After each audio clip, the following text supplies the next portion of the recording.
Hello, and welcome to Jane's LME Addiction, a Cloud9 Fin podcast where we talk about all things liability management. My name is Jane Komsky, and I'm the head of LMEs here at 9fin, and with me today is Dan Kamensky, founder of the Creditor Rights Coalition and a professor at NYU. And I believe you recently started up a new initiative at NYU. Would love to both hear about what the Creditor Rights Coalition is and then also about your role at NYU. Jane, it's great to be here. Thanks for having me. Very excited to talk about what we're doing at Stern and talk about the Creditor Rights Coalition.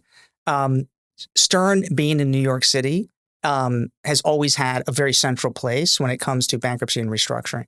And as a young lawyer, about 20 years ago, I participated in a 3-day program there that was called the King Seligson Bankruptcy Workshop. Many lawyers participated. Really was a mainstay if you really wanted to get involved in the restructuring area. And what we're doing today at Stern is really building on that really unique history and building out an initiative directed towards credit and distressed and really strengthening the ties between NYU Stern and the wider restructuring community. So I'm super proud of everything we're doing there in terms of programming, events, opportunities for students. We're creating internships, we're placing them in the best restructuring firms. And it's my way to mold the next generation to be very focused on creditor rights. So I'm truly excited about it.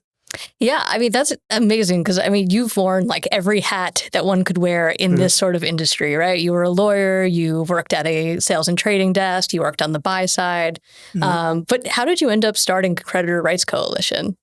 So the Creditor Rights Coalition launched in 2021, and it was launched by myself together with 3 other close colleagues on the buy side.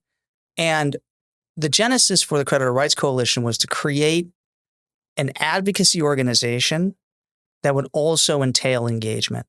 And all of us were very focused on being able to come up with some way that the buy side could act together in terms of advocating for creditor rights. And I think the real insight we had for the Creditor Rights Coalition was to marry that advocacy with content. And there have been past efforts that I've been very involved with to organize the buy side, and the buy side doesn't always have a consistent viewpoint in terms of what it wants. And so we were all involved in an effort back in 2010 that was very successful in pushing back against proposals at that time that would have weakened creditor rights. And we really wanted to replicate the best of that effort together with engagement through content. And I think what we've done has been very successful. We have 2,800 member subscribers, and we don't view ourselves as a news organization. We don't compete with folks like yourselves. We're very, very complimentary of everything that 9fin does. We basically are a little bit like the Wall Street Journal. When you look at the front page of the Wall Street Journal, you see that left-hand column, and it's a quick way to get a quick bite on every piece of information that's happening. And because all of us who founded the Creditor Rights Coalition are in the markets, we're people who, some of us have legal backgrounds like myself, who've worked on the buy side and the sell side, the curation we do in terms of our content is very unique. And we think that is what creates engagement.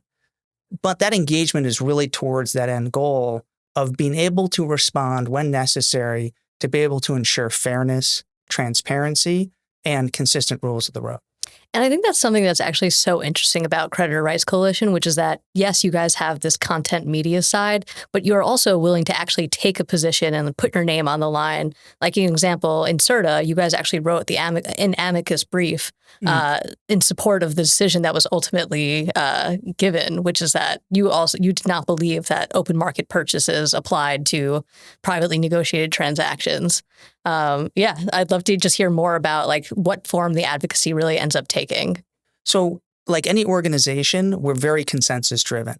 And even though I probably have a particular viewpoint on how every single thing should get resolved in the market, I think one of the real values of the organization is that anything we do on the advocacy side is very consensus driven.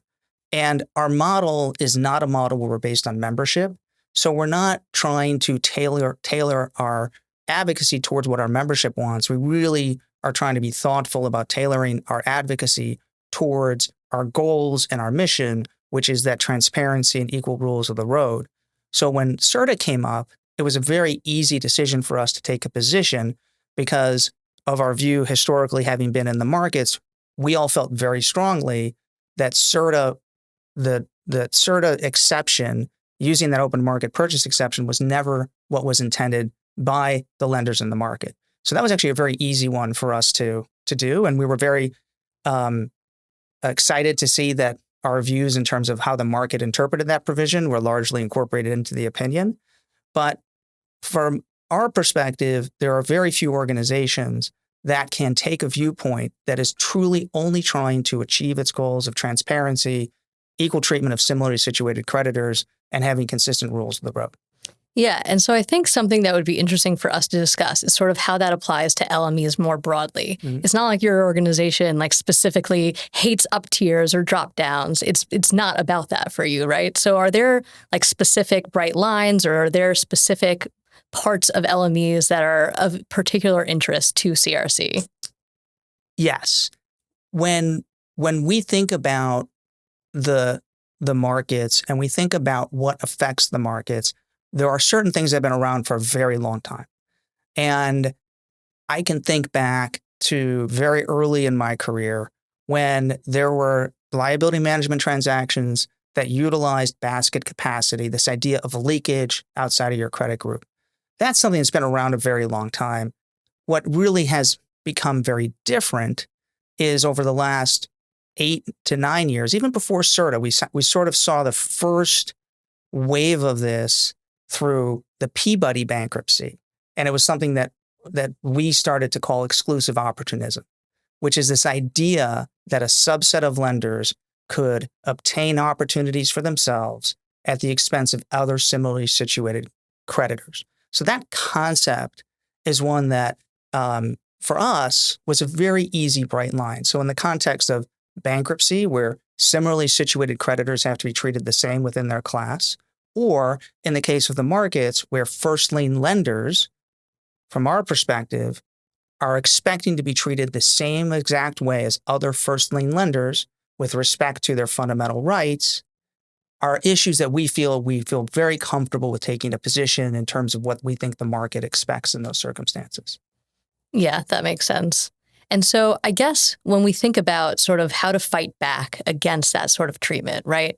I think one natural place to look is the primary issuances. And so there are companies like us, like at 9fin, which we do sort of doc reviews where we'll say, hey, here's what's going on in this specific loan. And we'll put it up for anyone that has access to the loan. They can see it on our website, right? Tell me more about like Creditor Rights Coalition and how you're viewing sort of the best, where you should fight back to make sure that creditors have the transparency that they need. So what I find so fascinating about what we do is that the markets are constantly changing. All of the inputs that go into that equation, documentation, what's happening in the courts, who the players are, is constantly changing over time. And it's a pendulum. And the unifying factor is generally the contest that we see for control. In a restructuring, in a bankruptcy, you generally have a control transaction the same way you have in merger arbitrage, where your goal as an investor is to be able to analyze those outcomes, and whoever controls those outcomes ultimately is going to be able to obtain the best outcome for themselves. So when you have misaligned incentives like you do, oftentimes in distress, where equity holders are largely out of the money, they're going to try and do everything they can to be able to use the contracts and the laws to their own benefit. You cannot be surprised by any of that. So from my perspective, what I have seen in terms of that pendulum, and it's swung multiple ways over the last, call it 20 or 30 years, to me, I've seen a major democratization in information. So if I go back towards the beginning of my career, creditors were largely, I'll call it, defenseless. When I say defenseless, what I mean is, in order for creditors at the front end to be able to make a difference in documentation, they have to know who the other creditors are, or there has to be some way to equalize information. That did not exist. It was incredibly opaque. And when we look and see the combination of the rise of CLOs together with the weakening of documentation, to me, that is no surprise, because CLOs were largely passive vehicles and had no way of knowing who else was in the credit. But one of the major changes I've seen, and it comforts me in terms of thinking about the role of creditors, is the instantaneous dissemination of information. So today in the market, what you see is whenever there is a primary issuance, not only do you see the price talk, but you have organizations like yourselves and others that come out almost immediately with an analysis of what those credit agreements look like. It used to be the case that many of those things wouldn't even become public until well after the syndication.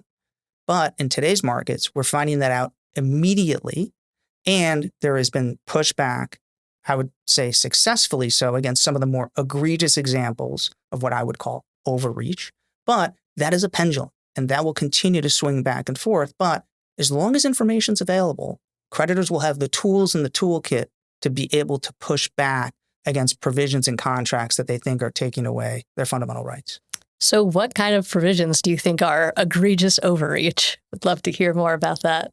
So I think it's fascinating when you look at where the markets have pushed back. And I think it's very telling. I think the markets are very smart. And you asked before about where we think there might be some bright lines. The markets generally have not pushed back on basket capacity, on leakage. As an investor, that's the type of information that you can incorporate into your analysis up front. But where the market has pushed back has been largely on transactions that pit lenders against lenders, transactions that create loopholes in the pro rata provisions, transactions that actually undermine this idea of sharing of information. So, for example, the CERTA blocker would be an example where the market has pushed back. The idea that cooperation agreements could be prohibited is an area where the market has pushed back. For me, that means the market is working. I do find it interesting when the argument is made that you as a lender assumed the risk of your documentation. And I am fully of the view that documentation speaks for what documentation says, and that you as a lender take the risk of that. But when the market is actually pushing back and telling you that it's unacceptable for you as a debtor, you as a borrower to engage in certain types of behavior, then that argument to me holds a lot less water.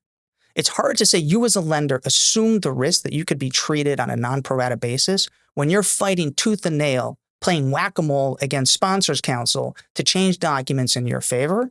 To me, that's telling you right up front that the market is telling you that that's unacceptable. Something that I'm seeing more and more as I review documents is these no action clauses, which will say something along the lines of only the trustee or the collateral agent can bring an action against the borrower, and they can only do that at the behest of majority lenders or required lenders, however that's defined. I'm not really seeing or hearing any sort of pushback against that. You sort of just see it when litigation does occur. You'll see usually the borrower and whoever the majority lender was in that transaction, when they file their motion to dismiss, they'll sort of bring up, well, you're actually not allowed to bring suit. Where is that on your radar of good, bad, okay? So it's right in that wheelhouse of if your document up front has a no action clause, which is very common, then that's a risk you assumed in terms of being able to take action. And your obligation, your responsibility as an investor is to understand when there is a majority issue, what the requirements are for standing, because that gets to you having a seat at the table. However, and I think there has been successful pushback after the fact when it comes to an actual liability management transaction, when those provisions are amended out of a document, I think courts have pushed back. And I think that you will see pushback because the lender never assumed that risk. Those provisions are being amended by the majority against the minority. So for me, it's really hard. And I think courts would look at this as an issue of fundamental fairness and due process and notice. I think in Trimark, the court specifically said, this is not subtle, that you're basically protecting yourself before you've done, as you're doing the transaction. To me, that makes perfect sense. And so I do expect that in this game of whack-a-mole, and I've talked to you about how I think about behavior, which is norms, contracts, and the law. Where we are today with norms is that behavior is going to continue pushing back. Sponsors are going to continue to be pushing on every one of those bright lines, the sponsors being the generally out of the money equity where their incentives are not aligned with creditors, they're going to be in conflict. So they're going to continue to try and push that line, but it's norm, contracts, and the law. And I think the law in that particular question is going to be a fairly bright line that those types of changes are not going to be changes that they are going to view as being fundamentally fair. Makes sense. I guess my final question for you is, where do you see this market going? Do you think when you say the pendulum swings back and forth, where is it headed? So I thought about this question after you and I spoke, and one of the most fascinating changes is what's happening with the private credit markets and the broadly syndicated markets. And when you actually look at those markets, it's fascinating given the debate we're having, because in the fishbowl that you and I are in right now, it would seem that these covenants are do or die, that the sponsors, this is exactly what the borrower needs in terms of flexibility, right? That they're not going to be able to engage in commercial transactions. They're not going to be able to finance their companies unless they get this flexibility. It's so important. What's interesting is if you look at what's happening in the private credit markets, which by most estimations is now larger than the broadly syndicated market, those provisions don't exist. And the reason why most people will tell you that's the case is that if you're in a private credit, you know who you're dealing with. You know who's on the other side. So you shouldn't be concerned about the covenants, because you can go and sit down and you can have a conversation. And so to me, one of the things that's most fascinating is the convergence in many ways between those markets on multiple fronts. But to me, in a very, very significant way, we have seen an incredible consolidation of CLOs amongst active credit managers. So today, when we talk about these liability management transactions and we talk about restructurings in the context of BSLs, the parties involved are the same parties. They're repeat players. If you go back 5 years, that was not the case. And it actually supported the argument that borrowers had, which is we need this flexibility because we don't know who we're negotiating with. We need to be able to do this more anonymously. But today, the largest CLO managers are the largest active credit managers are involved in every one of these cases. So if that's the case, why is it so important to you, borrower sponsor, to have that provision, to have that flexibility? You're dealing with the same firm on the other side the same way you would in the private credit markets. And by the way, the pricing between those markets is almost on top of each other. So what that tells me is that covenants and the flexibility that sponsors think they need is ultimately just about trying to have incremental control. And if that's the case, then I feel very confident in terms of protecting creditor rights, where it's a much more concentrated creditor base, in a market in which there's a democratization of information. Information's almost instantaneously available, so that prisoner's dilemma, which happens when you don't know the information of the person sitting next to you, no longer is the case.